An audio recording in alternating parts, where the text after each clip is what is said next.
तो क्वेश्चन ये वाला था 23 का, जो मतलब टेलीग्राम पे नहीं पूछा था आपने। तो क्वेश्चन में क्या है, ई physical quantity of the dimension of length that can be form.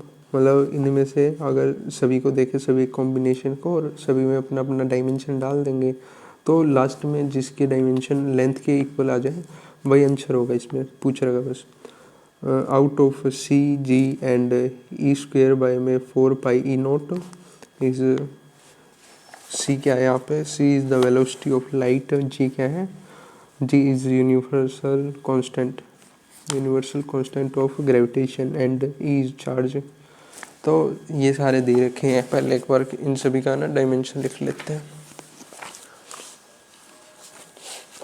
जी क्या होता है, अच्छा ग्रेविटेशन आपने पढ़ा होगा चैप्टर, तो उसमें क्या था, F इजिकल टू जी, यानी कि ये कांस्टेंट था, और यहाँ पे क्या था, मास 1 मास 2 बाय में आर का स्क्वायर, यही था ना। और यहाँ से फिर जी की वैल्यू क्या आ जाती है, जी इजिकल टू एफ आर का स्क्वायर और एम का स्क्वायर, है ना।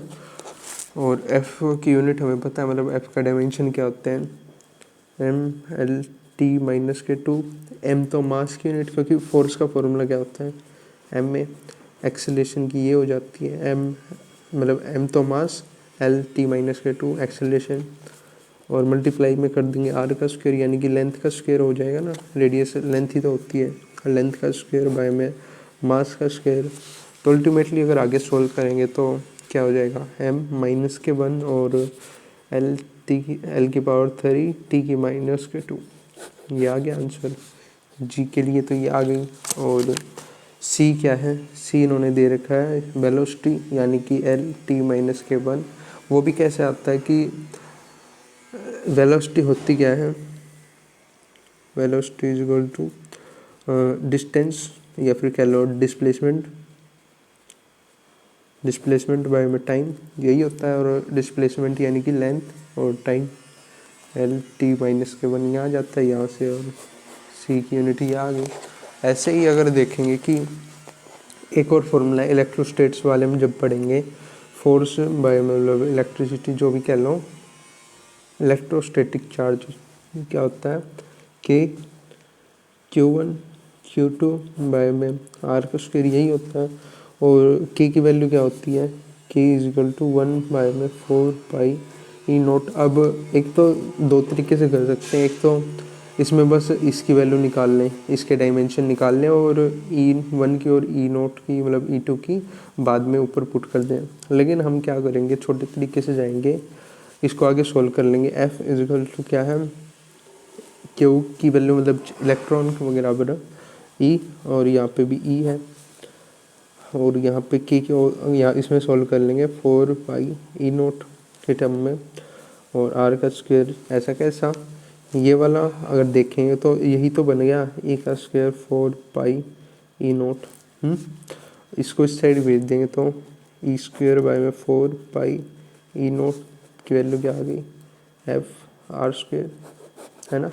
और इसी के अगर डायमेंशन देखेंगे तो एफ के डायमेंशन क्या होता है, एम एल टी माइनस के 2, और आर का स्क्वायर यानी कि एल का square, that is M L की पावर 3 टी की पावर माइनस के 2, ये आ गया इसकी। और अगर इन सभी कॉम्बिनेशंस में अगर वैल्यू पुट करके देखें, जैसे पहले क्या दिख रहा होगा, ठीक है, पहला ही ये है तो इसमें पुट कर देंगे, पहले लिख लेते हैं 1 सी स्क्वायर जी ई का स्क्वायर बाय में 4 पाई ई नोट, और यहाँ पे 1/2। इसमें अगर वैल्यू पुट करके देखेंगे तो सिंपल सी वैल्यू पुट कर देंगे, कुछ है ही नहीं। 1 बाय में सी की यूनिट क्या थी, एल टी माइनस के 1, एल टी माइनस के 1 इसका स्क्वायर, और अंदर क्या है जी से मल्टीप्लाई करेंगे तो जी की यूनिट कितनी थी, एम माइनस के 1 एल की पावर 3 टी की पावर माइनस के 2, और इसकी यूनिट कितनी निकाली थी अभी हमने, ये वाली, मल्टीप्लाई में क्या है, एम एल की पावर 3 टी की पावर माइनस के 2, ठीक है। और ऊपर हाफ, यानी कि हाफ इसकी वो थी पावर कंप्लीट की। आगे सोल्व करेंगे तो यहाँ पे माइनस का 1 है और यहाँ पे ये कट गया सीधा सा। इन सभी को ऐड कर देंगे तो क्या बन रहा है, एल की पावर 3, 3 6, टी की पावर माइनस के 4, यहाँ पे माइनस के 2, यहाँ पे माइनस के 2, तो ये आ गया।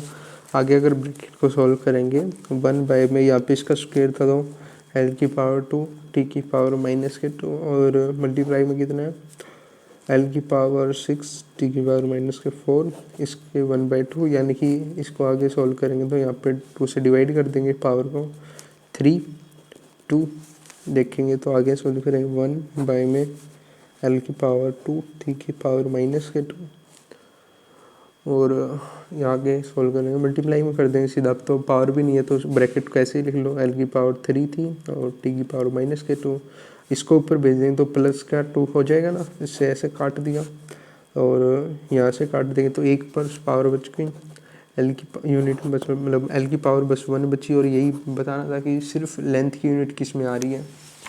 आंसर फर्स्ट ही आ गया, अगर इसमें नहीं आता तो सारों में पुट करके देखना पड़ता।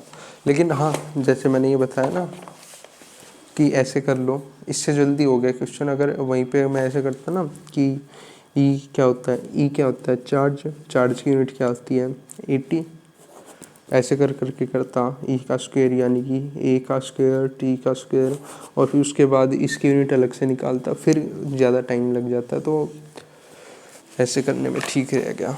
23 का आंसर देख लेते हैं एक बार।